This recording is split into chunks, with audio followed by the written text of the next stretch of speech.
Don't download Chaka app before watching this. If you're thinking about Chaka, hold on, most people get this wrong. They assume it's just a basic trading app, but the surprising truth is that Chaka is primarily built for African markets with unique access to US and Nigerian stocks. Chaka allows you to invest in both local and international markets directly from one app. This is great if you want global exposure, but beginners often underestimate the learning curve.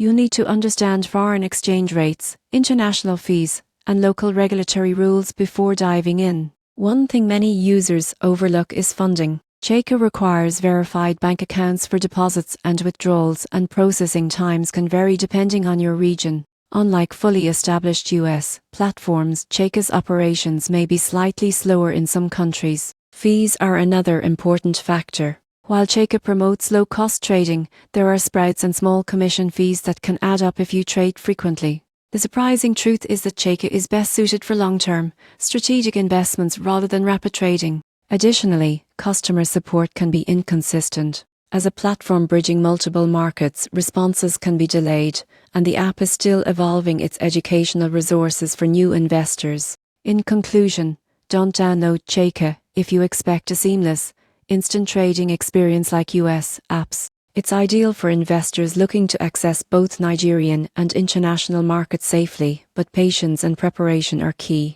Make sure you understand FS rates, account verification, and long-term investment strategies to maximize the benefits of Chaka without running into unexpected challenges.